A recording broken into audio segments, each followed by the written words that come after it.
Hey, what's up guys, it's DarkArmedDuelist, and today we're going to be doing a Kozmo deck profile. And this deck is a really amazing deck if you're looking for an amazing, awesome deck that floats just into so many different monsters and can OTK your opponent. I love this deck because it's actually based on Star Wars and the Wizard of Oz, and I absolutely love Star Wars. And this deck is really, really awesome, especially with the awesome Dark Destroyer, which is one of the craziest cards in the game that can just instantly pop a card when it's on summoned to the field, and also it floats into another monster. And it's just an overall really exciting, cool deck. So without further ado, guys, don't forget to like, comment, subscribe, hit the bell next to your comment part of notification squad, and definitely check out the Patreon down in the description below, where we have all sorts of awesome rewards, you guys, like getting your name searched for a single video, getting assigned cards in the mail, or even getting to request a deck profile every single month you're a patron along with test hands. And without further ado, let's get straight on into this. And I've actually changed the deck up quite a lot since the last build, so I'm really excited to actually show you guys this one. So first off, we're going to be playing 3 copies of Kozmo Dark Destroyer. So Dark Destroyer is a really amazing card, like I said in the intro. That this card is normal or special summon. You get to target a monster your opponent controls and destroy it. And also this card cannot be destroyed by opponent's card effects, and if this card is destroyed by battle and sent, or by card effect and sent to the graveyard, then you get special summon 1 Kozmo monster from your deck that's level 7 or lower, which is a really good effect, but you have to banish this card from the graveyard to activate its effect. But it's a really awesome card just to be able to special summon to your side of the field. We then play a single copy of Dark Eclipser. Dark Eclipser is our 1 level 9 that we play in the deck, which has the ability that it cannot be targeted by your opponent's card effects, and then during either player's turn when a trap effect is activated, you can banish a Kozmo monster from your graveyard, negate the activation if you destroy that card. And if this card is destroyed by battle or by card effect and sent to the graveyard, you can banish this card from your graveyard special summon to add, this is the only one that adds a level 8 or lower Kozmo monster from your deck to your hand. That's why this card is not the greatest, and why you just play it as a 1-of is because it adds from deck to hand instead of special summoning.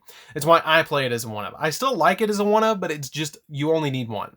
We then play 2 copies of Forerunner. Forerunner is really good because it has the ability that it cannot be targeted by opponent's card effects, and during every one of your standby phases, you get to gain 1,000 life points, and if this card is destroyed by battle and sent to the graveyard, you can banish it to special summon a level 6 or lower Kozmo monster from your deck.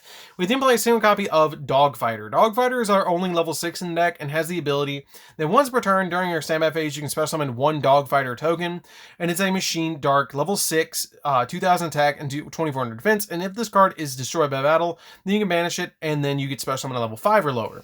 Then we play 3 copies of Slip Rider. Slip Rider has a really neat effect that when it's special summoned, when it's normal or special summon, you can target a spell or trap on the field and destroy it, and then if this card is destroyed by battle or by card effect, you can special summon a level 4 or lower.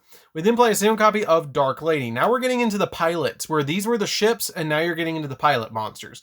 Dark Lady has a really neat effect that during either player's turn, you can banish this card to special summon a level 6 or higher Kozmo monster from your hand, and you only use the effect of Kozmo Dark Lady once per turn. And then once per turn, during either player's turn, when another monster effect is activated, then you get to pay 1,000 life points to negate the effect, and if you do, destroy that monster, which is a really good effect just to be able to pay 1,000 and negate a monster effect. We then play a single copy of Wicked Witch. Wicked Witch is kind of cool because this card can help you stall out a game if you need to, because it has a really cool effect that during either player's turn, you can banish this card to special summon 1 level 5 or higher Kozmo monster from your hand, and then also you can pay 1,000 life points to make this card not be able to destroy by battle or by card effects this turn, which can help out a lot that your opponent can't out this card sometimes, and then you just kind of sit on this card to be able to wait your opponent out. Do you draw into a copy of Dark Destroyer, or you draw one of your draw power cards to dig into the deck a little bit. We then play a single copy of Good Witch. Good Witch is really good because during either player's turn, you can banish this card and then special summon 1 level 5 or higher Kozmo monster from your hand, and you can only use the effect of this card once per turn. And then once per turn, you can pay 500 life points to target a phase of monster opponent controls and change it to face down defense, which can help you interrupt your opponent if you know they're about to link summon, which is really, really cool. We play 2 copies of Farm Girl. Farm Girl is a really neat card in the deck too, because she has the ability that during either player's turn, you can banish her to special summon 1 level 4 or higher Kozmo monster from your hand, and then you can only use your effect once per turn. And when this card inflicts damage to your opponent, you can pay 500 life points to add a Kozmo card from your deck to your hand, which is a really good effect, which is why you play her as a 2-up in the deck. We then play a single copy of Sword Trooper. Sword Trooper is really good because during either player's turn, you can banish this card to special summon a level 4 higher Kozmo monster from your hand, and then you can also use the effect of this card to once per turn pay 1,000 life to be able to special summon or get to target a psychic type Kozmo monster in your graveyard and special summon it, which is a really awesome effect to be able to get you an additional psychic monster onto your side of the field. It's just an overall really, really good effect to get those psychic cards onto your side of the field.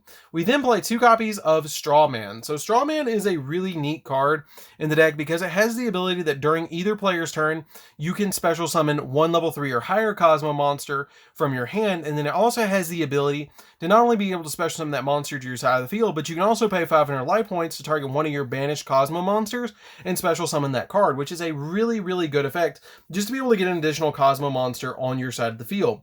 We also play 3 copies of Tin Can. Tin Can is single-handedly the best normal summon in the entire deck because Tin Can has the ability that during either player's turn, you can banish this card to special summon any of your Kozmo monsters that are level 2 or higher to your side of the field, which is an insanely good effect just to be able to get that effect off to get your additional monsters on your side of the field. I love the effect of Kozmo Tin Can because it also has the ability that you can reveal 3 Kozmo monsters by paying 500 life points to reveal 3 Kozmo monsters in your deck.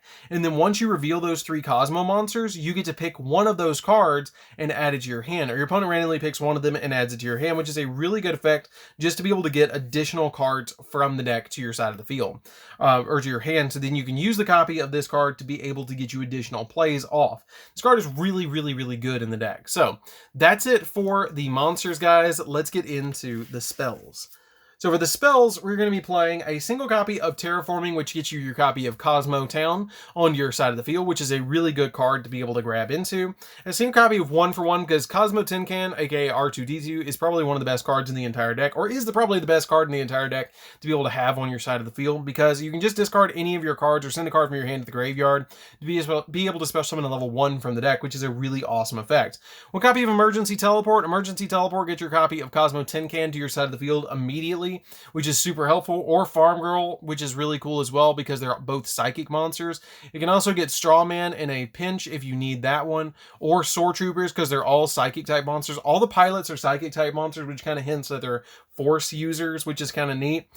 We then play 3 copies of Kozmo Town. Kozmo Town is a really insane card in this deck because it has such a good synergy with the deck that it has once per turn, you can target one of your banished Kozmo monsters and return it to your hand. And if you do, you lose life points equal to the attack or the level of the monster times 100. So if you return like Dark Destroyer, you'll only lose 800 life points. So it's very minimal.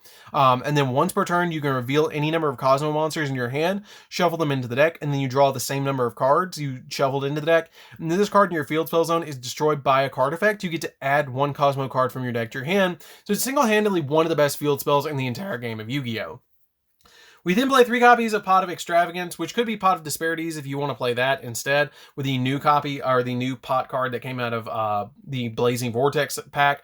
I still like playing this card in the deck because it basically gets you 2 draws instead of getting 1, or this card gets you 2 instead of that one just getting you 1. And it gets you more card advantage, which is just my personal preference, but you can play that other one instead. It's up to you. I like this one though because you really don't use the extra deck at all in this deck, and this card is really good in the deck. So that's it for the spells, guys. Let's get into the trap. So I've actually gone with a much more heavy trap lineup in this deck compared to the last build, which is really, really cool. So in this particular build, we're going to be playing 2 copies of Kozmojo. Kozmojo is really good in this deck because Kozmojo is going to be able to get you exactly what you need out of the deck very quickly because it lets you target 1 Kozmo monster you control, destroy it, and if you do, you banish a card your opponent controls, which is going to be really, really good just to be able to banish something. 2 copies of Storm Dragon's Return. Storm Dragon's Return is a really weird tech card in this deck because it lets you target one of your banished monsters and special summon it to your field, but you return it to your hand during the end phase, which is fine because if you banish something like a Tin Can, you can special summon the Tin Can, use its effect, and then be able to return it to your hand during the end phase, which is fine, or banish it again to use its effect again, which is totally fine. Being able to just get it out to your side of the field is great. We then play 3 copies of Torrential Tribute because this deck benefits, and this card is getting really, really good this format because being able to destroy boards is just really, really nice. And overall, being able to just destroy everything is just really, really good. And then being able to play 3 copies of Back to the Front. Back to the Front is kind of a weird tech card in this deck because it's going to be really nice if you link summon it all in this deck, or any of your cards get destroyed and sent to the graveyard. Like one of your pilots, you can just bring them back during your opponent's turn and then use their effects. Or if you leave something in the graveyard and don't use its effect like a Dark Destroyer, you can then use Back to the Front to bring it back to your side of the field and then get a pop. And then if they hit it again, then you get its effect off and banish it then. So you have to play a little bit more strategically with this build with when you want to banish your cards, which is kind of neat. It gets you a little bit more card advantage as well, because depending on which one of these you have, depends on which way you go. So that's it for the main deck, guys. Let's get into the extra deck. So for the extra deck, we're going to be playing 2 copies of Cyber Dragon Infinity. You play 2 because you don't really need any of the other cards in the extra deck, which is why you play this card as a 2 of. You don't need any of the cards in the extra deck. You basically can play with just the main deck, so you don't have to play these. It's totally up to you. The only ones that I really go into is Nova and Infinity, because you can make them with double Slip Rider. Because you basically, what you do is you overlay into a copy of Nova, and then you overlay on top of the Nova with the Infinity, which is the only real XZ play you go into at all in this entire deck. You play the same copy of Gaia Charger because you can overlay it on top of one of your level 6, level 5 or level 6 to make it inflict piercing damage. You play double Pleiades because it can bounce stuff, and it's really easy to go into Pleiades and summon it and bounce stuff on your opponent's side of the field instead of going into Nova Infinity. 2 Volcasaurus. Volcasaurus, again, pops stuff and inflicts damage to your opponent, but then you go into a copy of Gaia Charger instead, which is why I play this card as a 2 of in the deck. We play 2 copies of the Flare Metal Dragon. Flare Metal Dragon is kind of a weird one, but you can go into it to make it every time your opponent breathes, they take 500. So this card's really, really insane in the deck. We then play a single copy of number 11 Big Eye because it can take opponent's monsters, and it's not that big of a deal if we lose it because it's really hard to go into our copies of our level 7s because you only play the copies of Forerunner to go into it anyways. 1 copy of Dingirsu. Dingirsu is kind of just here to protect our stuff if you need it, and it sends a card from the field to the graveyard. And then I play 2 copies of Phoenix because it pops spells or traps. It's my big way of actually dealing with back row outside of like Kozmojo or something like that, because Kozmojo can actually pop, can target a Kozmo in your field and then banish a card your opponent controls.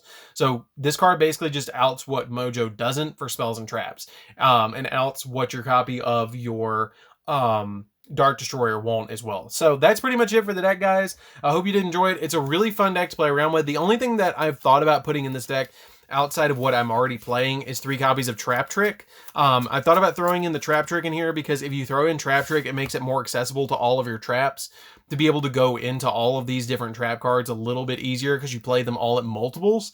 I thought about throwing that in there, but I wanted to play the Extravagance over it because you could go into it a little bit easier.